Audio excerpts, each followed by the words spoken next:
আসসালামু আলাইকুম ভিউয়ার্স, আশা করি আল্লাহর রহমতে ভালো আছেন। আমার আজকের রেসিপি হলো ক্ষীরের পাটিসাপটা পিঠা। শীতে অনেক মজার পিঠা আমরা খেয়ে থাকি, তার মধ্যে আরেকটি মজার পিঠা হলো পাটিসাপটা পিঠা। ভিউয়ার্স, আমার চ্যানেলটি যারা সাবস্ক্রাইব করেছেন তাদেরকে অসংখ্য ধন্যবাদ। যারা এখনও সাবস্ক্রাইব করেননি প্লিজ সাবস্ক্রাইব করে নিন, পাশে থাকা বেল আইকনটিতে ক্লিক করে রাখুন যেন নোটিফিকেশনগুলো তাড়াতাড়ি আপনারা পেয়ে যান। পাটিসাপটা পিঠা বানাতে কী কী উপকরণ লাগছে এবং কিভাবে বানিয়ে নেওয়া যায় তাহলে চলুন দেখে নেওয়া যাক। আমি 1 কাপ চালের গুঁড়ার সাথে 1 কাপ ময়দা দিয়ে দিচ্ছি যেন পিঠাটি স্মুথ হয়। দিয়ে দিচ্ছি আমি স্বাদ মতো লবণ, দিয়ে ভালো করে মিশিয়ে নিচ্ছি। দিয়ে দিচ্ছি 2 টেবিল চামচ চিনি। আমি ব্যাটারটি হালকা মিষ্টি করব, এজন্য 2 টেবিল চামচ চিনি দিয়ে দিচ্ছি। আপনারা আপনাদের পছন্দ মতো চিনি দিয়ে নেবেন। দিয়ে ভালো করে চিনি মিশিয়ে নিচ্ছি চালের গুঁড়ার সাথে। আমি অল্প অল্প করে পানি দিয়ে ব্যাটারটি করে নিচ্ছি, একবারে পানি দিব না তাহলে পাতলা হয়ে যেতে পারে। বেশি পাতলা করা যাবে না, অল্প অল্প করে পানি দিয়ে ব্যাটারটি করে নিতে হবে।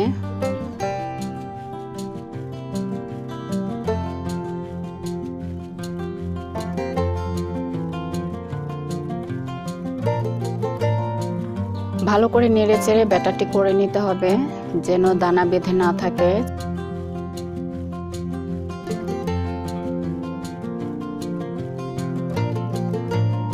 আরো কিছু পানি লাগবে, আমি দিয়ে দিচ্ছি পানি।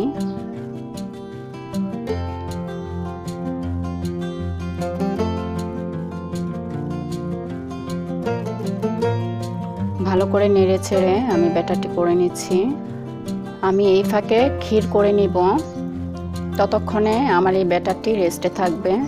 রেস্টের থেকে ব্যাটারটি আর পারফেক্ট হয়ে যাবে। চালের গুঁড়া ততক্ষণে ভালো করে ভিজবে।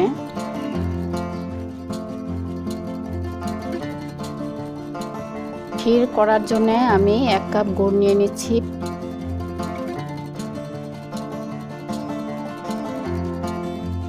আমি দিয়ে দিচ্ছি হালকা গরম পানি।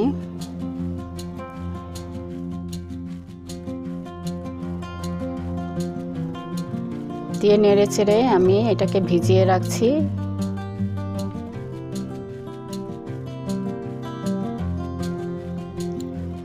হাঁড়িতে দিয়ে দিচ্ছি 1 লিটার দুধ। দিয়ে দিচ্ছি 2টা এলাচ ফেটিয়ে, দিয়ে দিচ্ছি একটা দারচিনি ফ্লেভারের জন্য। আমি সামান্য পোলাওর চাল গুঁড়া করে নিয়েছি, এখানে 2 টেবিল চামচ চালের গুঁড়া আমি দুধ দিয়ে ভিজিয়ে রেখেছিলাম, এর মধ্যে দিয়ে দিচ্ছি আমি। দিয়ে নেড়ে ছেড়ে দিতে হবে।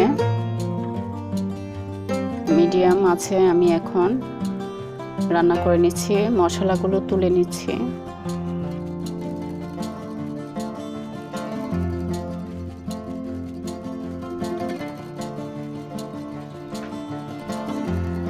নেড়ে চেড়ে ঠান্ডা করে এর মধ্যে আমি ভিজিয়ে রাখা গুড় দিয়ে দিচ্ছি।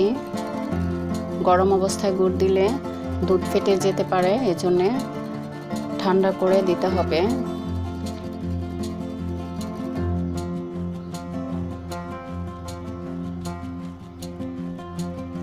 সামান্য লবণ দিয়ে দিচ্ছি আমি, এতে করে মিষ্টিটা পারফেক্ট হয়।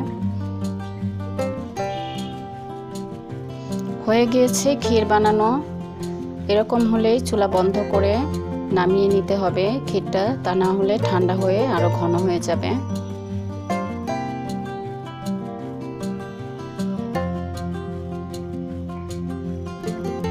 ব্যাটারটি দেওয়ার সময় নেড়ে চেড়ে দিতে হবে। দেখতেই পাচ্ছেন এখন ব্যাটারটি কত সুন্দর হয়েছে।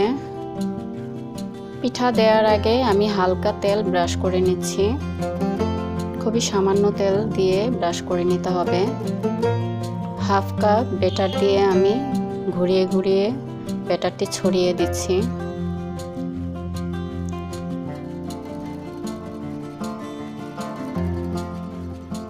চারদিকে যখন পিঠাটি উঠে যাবে তখন বুঝতে পারবেন যে আপনার পিঠাটি হয়ে গিয়েছে।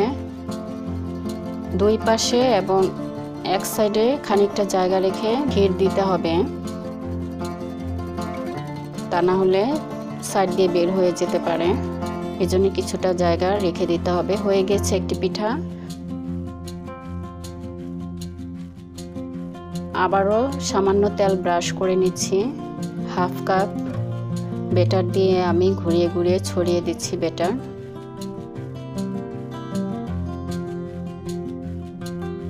আমি আমার পছন্দ মতো ভিতরের ক্ষীর দিয়ে পিঠা বানিয়ে নিচ্ছি। আপনারা আপনাদের পছন্দ মতো দিয়ে নেবেন, যে যেরকম পছন্দ করেন ওরকম দিয়ে আপনারা বানিয়ে নেবেন। বাকি পিঠাগুলো আমি একইভাবে বানিয়ে নিচ্ছি।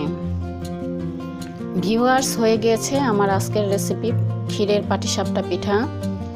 আপনাদের যদি ভালো লেগে থাকে বাসায় বানিয়ে খাবেন, বন্ধুদের সাথে শেয়ার করবেন, কমেন্ট করে জানাবেন কেমন হয়েছে আজকের রেসিপিটি। এতক্ষণ আমার পাশে থেকে আমার রেসিপিটি দেখার জন্য অসংখ্য ধন্যবাদ।